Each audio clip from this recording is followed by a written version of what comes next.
very, very happy to be here, and thank you for joining us this afternoon. The room is full. There is a lot of room on this side of the room, so if you don't have a seat, please do move over. And there's a door, so you don't have to come through the front here. My name is Alia Ramji, and I lead the Ventures Division at McCarthy Tétrault. The Ventures Division helps scale startups, small and medium-sized companies in Toronto and across the country, and we do that through the legal work that we do here at McCarthy Tétrault, as well as through connections. We really want to foster connections between our companies and the other clients that we serve here. I want to introduce our fabulous panel today. We've got Janet Lin, Vice President, Lending and Payments Technology at Equitable Bank, Christina Cleary, Founder and Chief Leadership Coach at Excel Inc., and Pallavi Mahajan, Leader Technology and Software Engineering at Capital One. Before I let them introduce themselves, one of the things that we keep hearing in the AI space right now, and especially from the World Economic Forum, is that to be truly diverse, you need to bring people into AI that think differently, because we can't have the same voices at the table creating the AI structures that we're going to operate in. So I think the women that we've put together in this panel is an incredible group of women who really do truly think differently. And so with that, I'd love to hear a little bit more about each of your roles at your respective, in your respective positions. Great. Hi, everybody. My name is Christina, and my background is in tech. So when I graduated, I actually dove headfirst into coding and programming, which was not my educational background. So it was a year of drinking through a fire hose and losing sleep. And then I went back to my comfort zone, and I had a marketing leadership role for the rest of my career in tech companies. I spend my way, two different ways is how I spend my time now. One is I'm an executive in residence with the Mars Discovery District. So I help grow tech companies from 10 million to 100 million in 5 years. I primarily work with their marketing leaders as well as some of their CEOs. And then I also have a huge passion for diversity, equity, and inclusion. I started a company called Excel, where I basically help to accelerate the personal and professional success of women and get as many women to the top as possible. So I do that through coaching, content, and a bunch of learning and development opportunities. So excited to be here, excited to have the conversation. I'm bringing the lens from a tech standpoint, from a marketing lens, as well as from just a coaching and leadership lens as well. Hey, Janet Lin. Good afternoon, everyone. It is my pleasure to be here. I came to Canada 23 years ago as an international student, and my journey in the tech space started as a software developer, building the first generation of PC MasterCard online application. I then started to navigate within the Loblaw shoppers and PC Financial network, reported to the president of PC Financial, and then built a few well-being loved PC products, the credit card business, PC Optimum supporting 20 million Canadians and 2,500 stores, PC Insider, and some of the e-commerce platforms during the pandemic. And lastly, built the PC Health platform servicing digital healthcare to the Canadians starting during the pandemic. 2 years ago, I took a challenge to myself, and I joined Equitable Bank as the largest digital bank in Canada. And my passion with women in technology started when I was 10 years ago when I was at Loblaw, started building the women in technology community at Loblaw. We started with 5 women. And when I left, we built a framework that supported 500 women within the community. And, since then, I think building the network within the industry and has been expanding. Recently joined the board of Canada Communication Information Council as the advisor and board member. And, continue, it's not an easy journey for all the women in Canada and globally. So looking forward to, continue to move the needle with all of you. to catch up to that. Hi, everyone. My name is Pallavi Mahajan. I am one of the engineering leaders in Capital One, Canada. My journey in Capital One started about 19 months ago, but my journey in Canada started 10 years ago. I moved here from US. I studied there. I was working there. And I worked for a local company, which you may know and may have some emotions about it. It's called 407 ETR. So we all have emotions about it.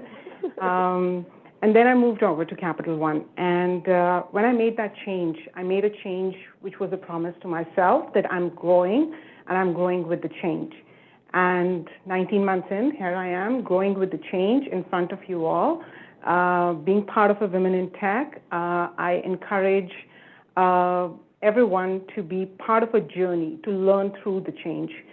I am a mom of a 12-year-old. I started my career as a developer, so went through the whole life cycle of being a C++ programmer for folks who know what C++ is. I've even worked in C as well. And now, you know, with AI coming in and the changes which has brought, not only in the leadership roles, even in the engineer roles, there is a natural tendency to learn what exactly it is providing, how do we adopt to it, and then how do we make sure that as business we are good, and business serving customers we are good. So I'm excited to be here, and thank you for inviting me here. Thank you all. It's been 11 months since the announcement of ChatGPT, or less than 11 months. And generative AI is the topic of every conversation that we're seeing right now. What are your personal experiences with generative AI in your workplaces and in your personal lives right now? Any of you can go ahead. Yeah. First, ladies. I'll start first, if you don't mind.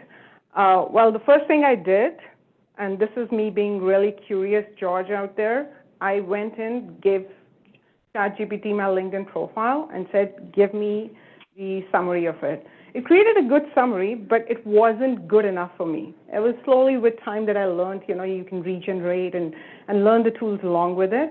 But that was something which I just wanted to test it out. The second thing I did is can I code with it?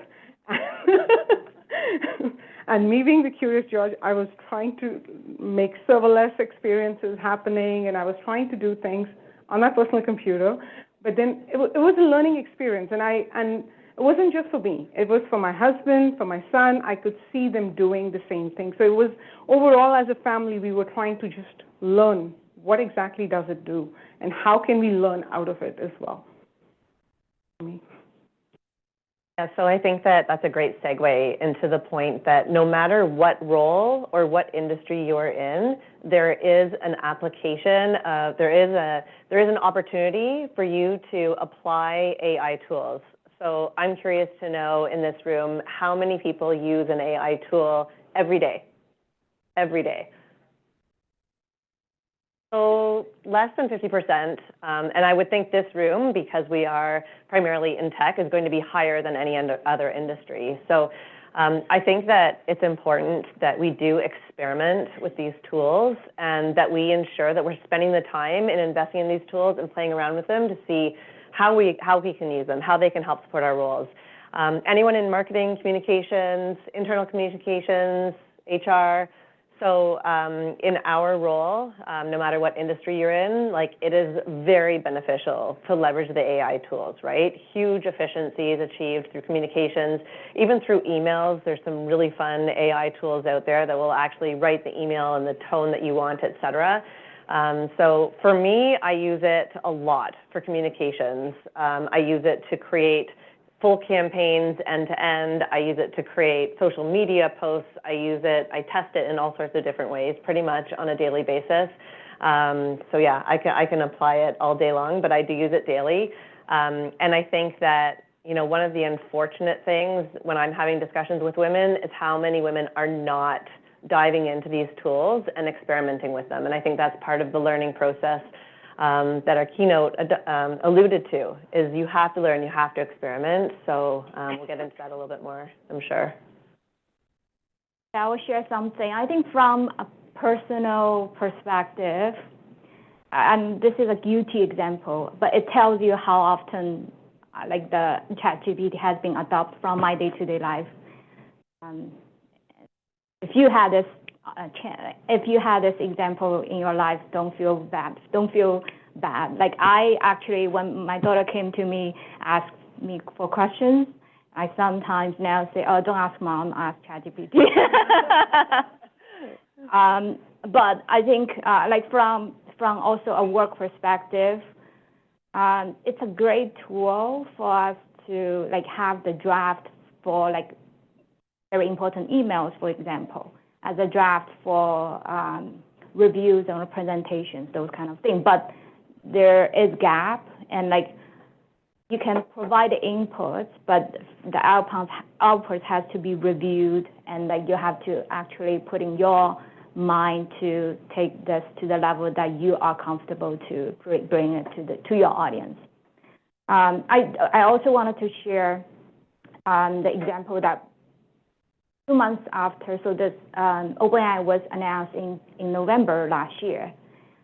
The whole equitable team, the entire executive team had a chance to visit Microsoft, their Redmond Executive Center in January. So it was a coincidence, but like we actually met the team who acquired OpenAI, and we actually interact with the team, and we were amazed by the functionality it brought to us as a company, and also as a personal usage adoption. And we were there for a week, and our CEOs and the division leads, like on the spot, start to brainstorm. Okay, what are the possibilities the tool can take our customers and Canadians in the financial services to the next level?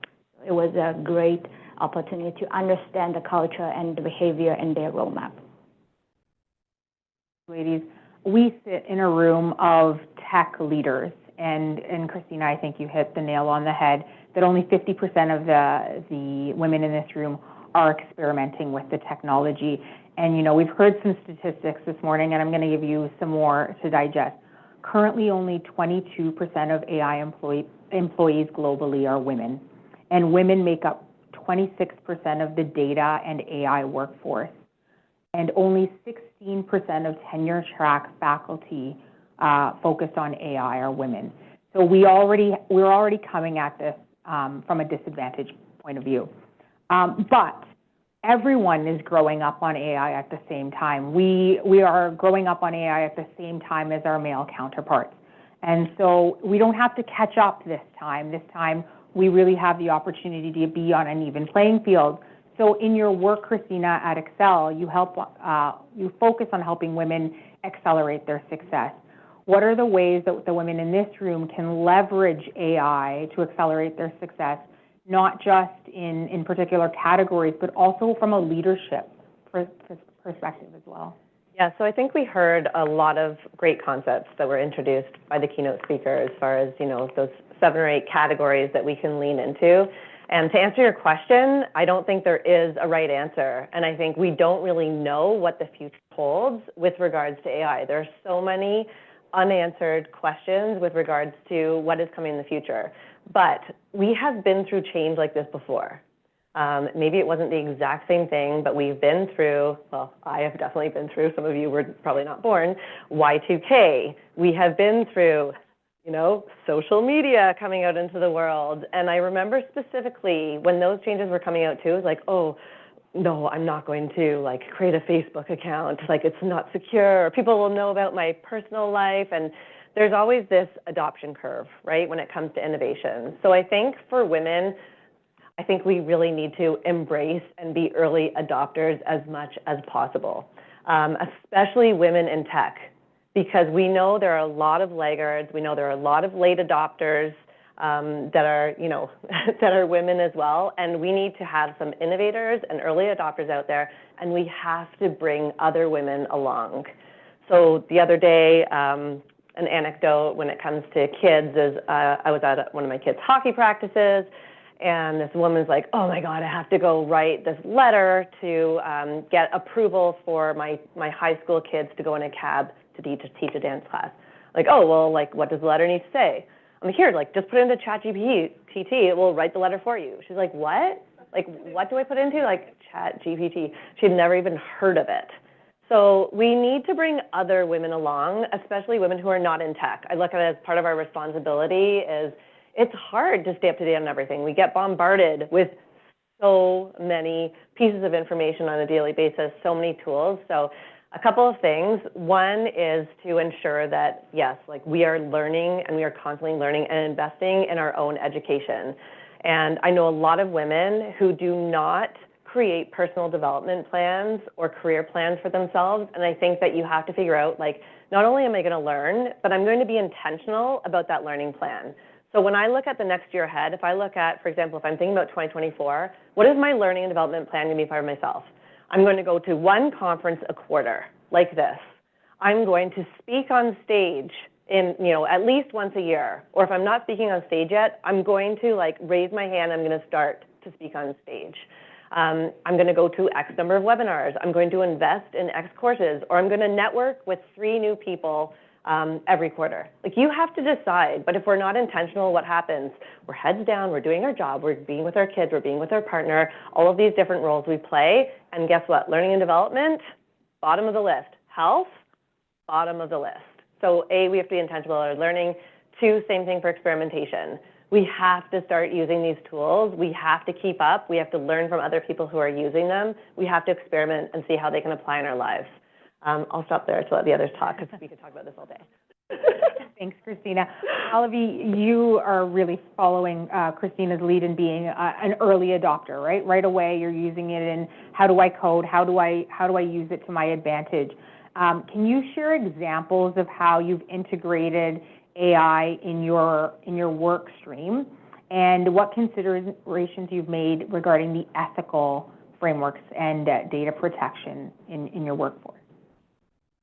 So as a bank, which I work for, we are very much under regulatory compliance, audit, cybersecurity, always, and it's always, all the time. So to bring anything in the environment is always to be thought about from all different ways again. Where is it about the data? Is it about the security? Is it about the way we are delivering? Are we meeting the compliance needs?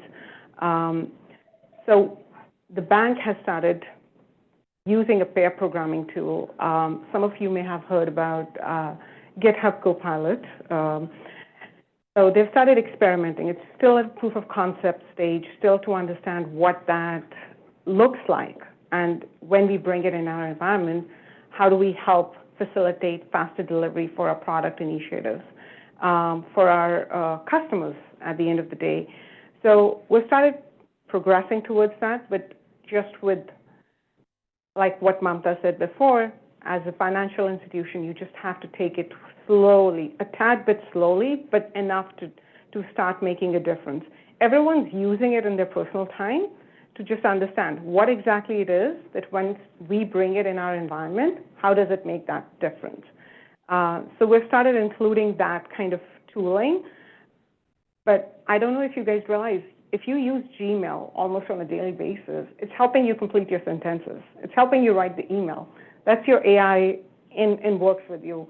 You're probably using Grammarly or something similar like that. You're probably using Microsoft Presentation or Google Slides.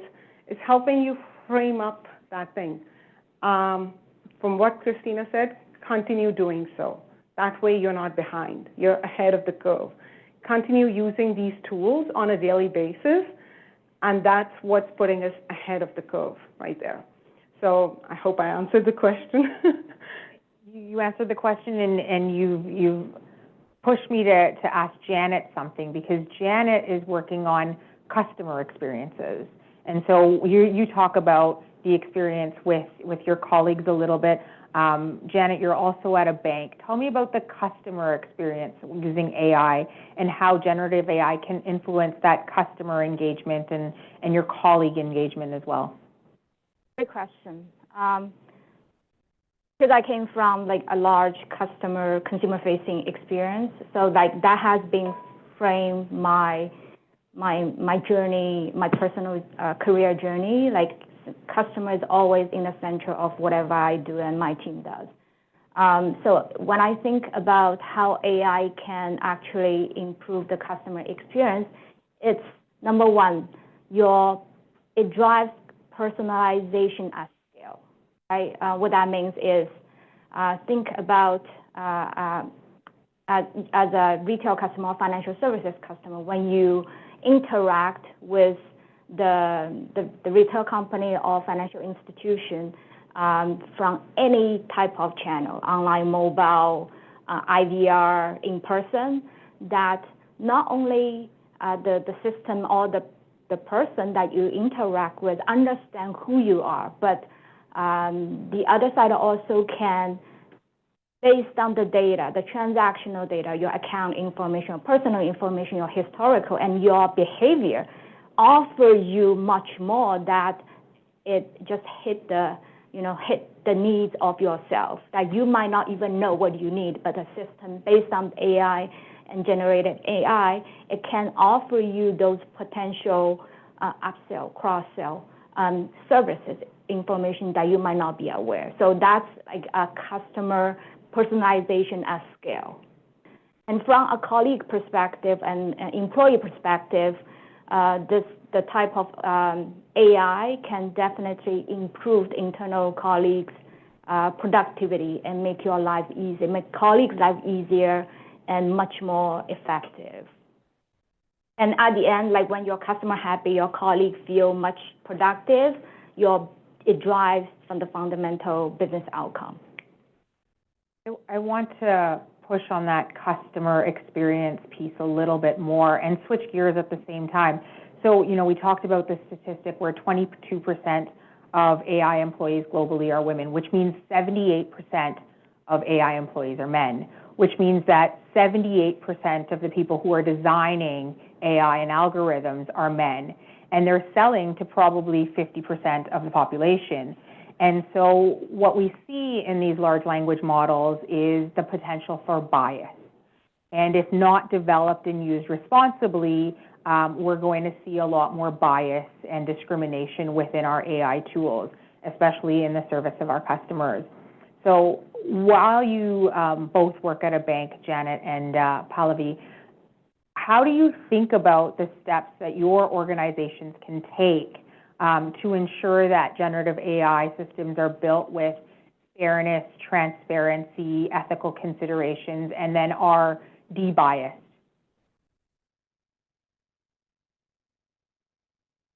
I can go first. So I will address this in three perspectives. Number one is the team who builds the system. Make sure you have a diverse team. The builder are unbiased, right? Like imagine if you have a very biased team, you have like, whether if it's gender or geolocation or background, like if you have a biased team, then your product is very bias limited, right? So that's number one, the builder, the team. And the second one is the data. Like AI and generative AI or machine learning is large based on the data you feed it, right? And it continues to learn based on the data. Like make sure the data you are feeding to your AI engine is unbiased, right? Because the engine only learns from the data you're feeding to. The third angle, I will say that in addition to your team and the data, like always have, this is probably a banking thing, like always have your second pair of eyes, third pair of eyes to constantly check that second line, third line to make sure that what you think is unbiased, it's also unbiased from the second pair of eyes or third pair of eyes. That's one to what Janet said. So bringing in structure is the answer. Bringing in structured approach where it's not just somebody at a localized location developing it, creating it for a local consumer. The consumption needs to understand what the product needs to have and what the needs of the consumer are, and that is what needs to be translated at the engine level of AI. So the structure which means you need to have a diverse team, which also means that you need to have multiple folks who are the second level, third level. Pair programming is what we say in engineering, but it's pairing up to understand what it feels to the other person and understanding what the engine's output is giving out and validating with the third party if possible. That kind of helps with that engine development and including everyone. It is, you know, as Mamta said, the technology is still developing. We are still adopting to it. There are still some pitfalls to it, but we are understanding what that gap is as well while we are developing these tools. So I'm glad to be part of this conversation at this stage as well to understand, you know, sometimes you're in too much of a focus zone of yourself where you don't understand what others feel, and to be part of this forum means that I can get that input from others as well. So I take. Christina, you know, Janet and Pallavi have given us a technical perspective on how we can debias technology and make sure that it takes into account fairness and transparency and ethical considerations. How do you coach leaders to think about debiasing technology? Yeah, so I think, you know, when I think about the ROI of tech, I look at it with, you know, if you look at it as a very simple equation, let's use AI as an example, it's AI plus HI equals the ROI. And you need the artificial intelligence, but you also need the human intelligence. So it really starts with us. And as professionals, as leaders, as influencers, as moms, as partners, we need to ensure that we're supporting the next generation, encouraging the next generation, and that we're hiring through an equitable lens, that we are making an effort to get as many women as possible on these teams, and as, you know, the builders and the developers of these solutions. So we need to, A, raise our hands, B, we need to encourage the next generation, keep learning, and get as many women as possible, and keep them in the pipeline. You know, we talked at the start of this conference about how there's this leaky pipeline of leadership to the top. Women are opting out. So as leaders, we also need to ensure that we are creating and supporting a culture that is supporting our women and keeping them in the pipeline. I can't tell you, as a C-level executive, how many times our executive team meetings were either at 8 a.m., which is exactly when I needed to get my kids to the bus or to school, or at 6 p.m., which is exactly when I needed to come home and get my kids. And that's great for like the 14 other males who are on the team who are not the primary caregivers, like fantastic. I'm so glad that meeting time worked for you. But we need to be conscious, like talk about unconscious bias, like that is an absolutely ridiculous thing I'm sure many of you have dealt with as well. So I think it starts with us. It starts with the human intelligence that is going to, you know, leverage the AI as a tool from a societal and from an organizational standpoint. I feel like at this point, Calendly should take off the 8 to 9 meetings and anything past 5:30. I have no more questions for you. Actually, I have a lot more questions for you, but no more planned questions because I'm going to open up the floor to these women to ask you questions. Are there any questions? And do we have time? Carrie, I don't know if we have time. Yes, we're good. 1, 2 questions? Perfect. Okay. Go ahead. Hey.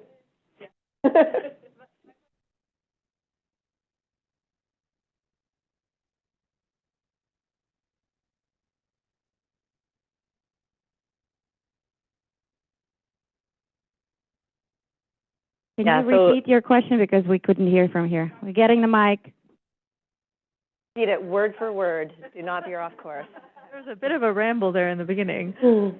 My question is, how would you balance, or how would you balance AI and HI from a marketing lens to show AI as a tool rather than something that can replace the HI component? Yeah, so it's a great question. And if I was like talking to you as a coach, I would say, well, how would you do that? Because the answer is within. But, you know, I would say there is no right answer. We're in this kind of zone of experimentation. And I think that, you know, it's funny because I printed out I asked ChatGPT, you know, one of the questions of the panel, and I'm like, okay, AI can be a powerful tool for leveling the playing field and promoting diversity in these fields. Here are some strategic areas where women can use AI to their advantage. And it spit out all the things we've talked about: skill development, networking and mentorship, recruitment and job opportunities. So it's great to I like looking at AI and ChatGPT in particular as like a starter. You don't have to when you're trying to start a presentation and the hardest part is starting. So it's a great starting point, but then the human element is where you're going to come in. You're going to ensure that it's hitting all the points, that it's using your voice. Obviously, you're checking for errors and anything that might be saying that is wrong, and trying to determine if there's anything that should be taken out. So I don't have a very specific answer with, oh, it should be 50-50. And I think it differs by role as well. But I do think, from a marketing standpoint, in that field specifically, there's a huge opportunity from a content standpoint to really lean on ChatGPT, especially as a starting point, and then to add your own flavor and voice. I think one of the things that we talked about at lunch today was that we still want to flex that muscle that we all have of human intelligence, and making sure that we still know how to write an email and we don't just leave that to ChatGPT or a marketing campaign or something like that. So making sure that there's that right balance. Are there any other questions? Oh, there's one back here. Oh, can you hear me? Okay, I have two questions. They're very different, but I'm going to start with the first one. So we spoke today about percentage of women in technology and percentage of women in different stages of their career. And one thing that I spoke with one of my colleagues from my company about a year ago, who's actually a VP, so she's female leader, she's also working in technology, and we spoke with her that women are often much more adaptable than men. It's more likely for women to change their career along the way. It's more likely for women to take a big step or try a new thing, or maybe I'm biased because I'm a woman, so sorry about that. How can you what do you think about general tendency for women to adapt to generative AI, and why you have highlighted today that even there's still some women who don't even know what it is? How can you explain the phenomenon? How can we go above it? Stumped the panel. Yeah. Thing that I thought of myself recently, so it's very similar, is that women also are very safe people, right? We always want to do the right thing, as the Barbie movie said, right? We want to be perfect, but we can't be perfect, and this and that. So I think that when we can adapt to change, but we also don't want to change too quickly. There's always this dichotomy of trying to be safe and doing things the right way. And I was actually saying this to myself because I was actually the last person on my leadership team to go in and use generative AI. When ChatGPT came out, it was a week, and everyone at work's like, did you do it at home? Did you try it? I go, why do we need to try it? What is the reason behind it? Give me the reason. And I thought to myself, why am I holding myself back? What is it that I'm trying to protect or do? And I don't know if there's the right answer, but I thought to myself, I think a lot of it has to do with just doing the right thing and being safe and guarded. Although we could run and adapt to anything else, I think that's the dichotomy we have to go with. That was just, again, a little nuance. I'm wondering also, I'd be curious to know everybody else's point of view, if it's also just a time management issue as well. Who the hell has time to add one more thing to their friggin' plate, right? And when I think back to that hockey mom, I know that was her situation. It's stay in your lane. Dance here, hockey here, teaching here, and it's I don't need one more thing to think about. So I think it's about, how to create some space to ensure we have that opportunity. One more question. Not a question, just to supplement for that. Also, riffing off of a little bit about you, it's not necessarily, I guess, maybe that women have trouble asking for help, and ChatGPT is an aid. And so it's hard as women to think that we need to lean on an aid sometimes. And I think looking at it as, no, this is going to help us do more, and changing that mindset and that perspective will help. But I think a lot of women look at ChatGPT as an easy way out, and we're like, we're hardworking. I'm not going to take the easy way out. And I think that it's just a perception change. Yeah. I do wanted to address your question from two different perspectives. I think I've been doing transformation in technology for 20 plus years, right? So whether women or men, I think in general, people's nature is to resist any change. Mm-hmm. So even me today, like if I wanted to, like every other year you change your phone. And every time when the time that to get a new phone, I like before I do it, I start to feel anxious about, okay, I need to get a new phone. Like it's just, that's a human nature. So I think people are just comfortable with what you have today, and to get on new things is you feel not easy. That's normal.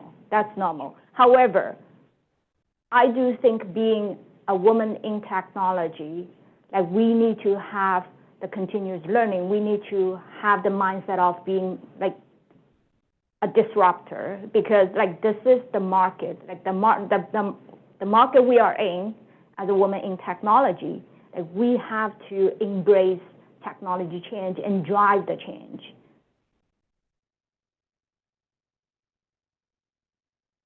We should take 10 more minutes, yes, because I think it's going great.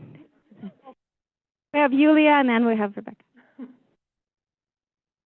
Thank you. Sorry, just to add one more thing, like AI is one, but there's also other transformative and innovative technology. Like I do encourage all the women just to embrace, like if something comes out, whether it's AR, VR, generative AI, just like learn about it.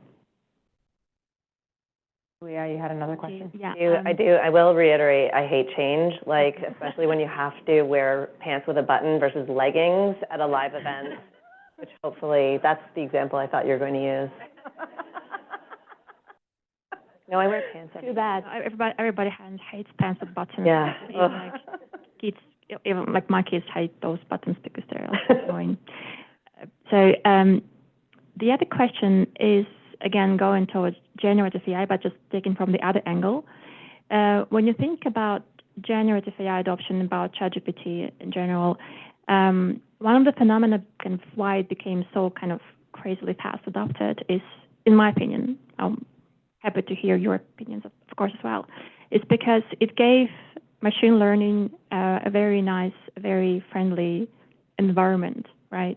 So you don't have to have a degree in computer science to go and start prompting, right?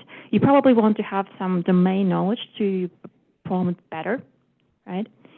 So it basically enabled professionals in different fields to start experimenting with different ideas really quickly. But now we go into the technology teams in your organizations. We go into students who are now studying computer science or data science. So it's not just other professionals who have to, or who have been adapting. It's also the technology teams that have to adapt, and technology teams who have to rethink what's the value and kind of they bring in, and how they bring it, and how they're going to incorporate generative AI in their work. So what is your opinion on how would you like your technological teams, your tech teams, your ML teams, your data science teams to kind of to do things differently, to do things better, to adapt, to move things forward? I have a saying in tech, in engineering especially, a lazy engineer is the one who automates everything. And this is not just in tech, this is just overall in engineering. They will automate it, they will figure out a way to do things. So I think with AI, we are actually kept at that position to create those lazy engineers, to create those automations, to create those bigger outcomes. And we are encouraging, as leaders, we are encouraging everyone to be part of it. I interview campus students, I have chats with them, and it's impressive to see they're not just the one with the computer engineering background. They are from the other backgrounds as well. And, you know, as leaders, as we are encouraging others to join, it's actually refreshing to see even at the student level. Some of them said, actually one of them told me, oh, I was learning machine learning before ChatGPT became a thing. So that is impressive to see that.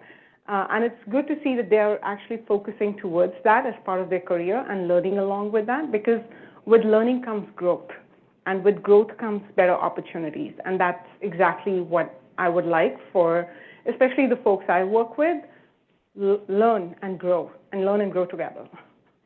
Thank you. One question here. I was just reflecting on what you said about being slow to change. And remember, I'm going to age myself. When my company decommissioned BlackBerries, and they said, give them back. And I was like, you can't take my keyboard. And it was like, I want it to be like that.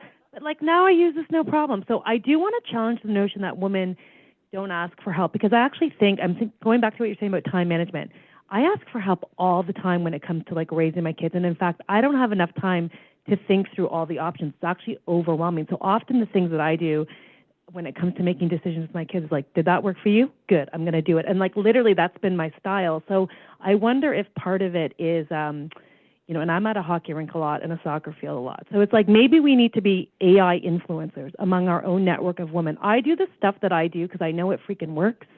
And maybe I just don't have time to try something new. But if you find something in your life that's AI related and it saved you time, it's helped you get to something different, like share the word and share it on your social. Like let someone know about an AI tool that you use that helped you, because I can guarantee women do want to adopt this stuff. How many people never had Netflix before but like literally watch Netflix on their phone? Like we do this stuff. But let us know that it works and what was in it for us. And then like I guarantee, but we just don't have time to scour the universe for all these great tools. Yeah, we want the fast pass. And by the way, kudos to Optimum. PC Optimum is part of my life, and I think it's a great app. So to you and you. Yeah, thank you. This is a perfect real-time, like real live example. The AI has been around for 20 years. It's just like ChatGPT, just polish it into more accessible way to every people. And if I can, you know, I just love what you said there. So there's 100+ women in this room. So why don't we each challenge ourselves to help one woman, right? In the next week, let's help one woman to, maybe it's ChatGPT, maybe it's to explain, but think about give forward, right? So I think that's brilliant, and I think we can do that together. Yeah. I just want to piggyback in a comment that Pallavi made. AC engineer. I love that, by the way. Yeah, I love that. But there's a lot of us around. Yeah. So when we think about automation and we think about also the way that we can be influencers in AI, I think we are very close to get the break, right? Okay. So I want to drop a question for everybody here. What kind of things do we need to make to attract more women into technology? Because the problem is we have a leaky pipe. Everybody's trying to jump away and jump out, and I can find something else that's going to be way easier than doing this. I'm so fed up of going against the grain. How can we attract the new talent into here? Because this is a hostile environment. So what do we need to do? I just wanted to drop that question. It's just being provocative. That because it's actually something I spend a lot of time thinking about. So my day job is running an AI practice, right? So attracting talent and keeping talent is crazy important for us and for our success. And one of the things I try and do is frame the work that shows the helpfulness of what we're doing. Because I do feel that women, and I'm not trying to be, biased, but I am a bit, I do think that women want to get a different satisfaction from the work they do. And so for us, when we talk about what we're doing, when we're in our meetings internally, I talk about why it's important, not just the tech. And I mean, gosh knows, if anyone knows me, I can talk tech all day long and bore everyone. But I try and really, let's really root it in what is the change? Why is it important? And I do find that the why is really important to women. So I encourage you, when you're thinking of tech, to think about the why. While I'm walking, can I just say something? I feel that it starts with high school and it starts with college. And it starts with a teacher who tells the girls, you should be in marketing or sales. And that's why we have to disrupt that funnel, because that's where it starts. and we want to go to universities, we want to talk to high schoolers, we want to explain that technology is changing. It's no longer a tech, it's business and tech. You can actually be an influencer in tech while being yourself and being a woman. So I just want to add that I think that's where we should start. My comment is actually a response to your comment, and I think we also need to model what we think is the way to behave in these upper levels of the companies. I think, a lot of us saw or had bosses at some point or not in our careers that, were taking the 8 a.m. meetings, that were kind of messaging you at 11 p.m., who were, when I look up to those people, I'm like, oh, I don't want that job. But the way I've always looked at it is I want to model my role as a leader in my company in such a way that the person who's reporting into me is like, yeah, I want her job. Because there are a lot of people I work with and that I was just like, I'm good. I'll stay right here. I'm happy. I don't want my boss's job. But if I can change the perception where it's like, I want somebody to be like, yeah, I want Rabia's job. And if you can demonstrate that, I think that's a good sign. I think that's a way to keep, to stop that leaky pipe. Okay, I think we've got time for one more question. One last one. As you try to bring about organizational change, because I think that's the level that we're playing at now, I still find there's a lot of fear. And I'm in the design world, so I find that even when we're talking about generative engineering with design, you can see the bias that comes through, and then people like poke holes in the work. So how are you navigating that? Yeah, I think, we already talked about how people do not like change, whether it's good or bad, right? Change is uncomfortable. But I think particularly with AI, they automatically assume, oh, if I embrace this, then I no longer have a job. And that's just not the case. We don't even know what jobs are going to exist in 5-10 years from now in this space, because it's not going to be a matter of like job replacement. There's going to be some tasks that get replaced right now with what we are doing. It's the jobs we don't even know exist that are going to be the new jobs that are going to be the real game changers in this particular space. I was reading that right now the AI job market has increased by 500% in the last year or something like that. So 500% increase in jobs related to AI. I think that's only obviously going to grow, and we don't even know what roles are going to be out there. So I think there's a huge fear-based, reasoning behind that. And I think that the narrative just has to be like, this is not going to replace you. This is going to change how we do things. But this, we need to embrace the technology, or, we're not going to move forward. There's a Deloitte report that says that we will be 33% more efficient, or people who use AI are 33% more efficient in their roles. And, Christina, you told us that we need to be early adopters. This room has to be the room of women that are early adopters to this technology. And so I encourage you to talk to people over the break about what AI technologies they're using in their day-to-day activities, and make sure that you start adopting some of those in yours. I want to thank you all, Pallavi, Janet, Christina, for being here today. It was an excellent discussion. They are around all afternoon. I think they are around all afternoon. And so please feel free to come and chat with any of us. Quick question. Is there a way for all of us to connect with one another? Is LinkedIn the best way to just connect with each other? I would welcome LinkedIn connections from all of you to continue the discussion. So I think we really do the LinkedIn. I think so we can maybe do a... We have Carol here who will help organize it and connect everyone. Yay! Thanks. So thank you so much to the panel. Huge round of applause. Ladies, well done.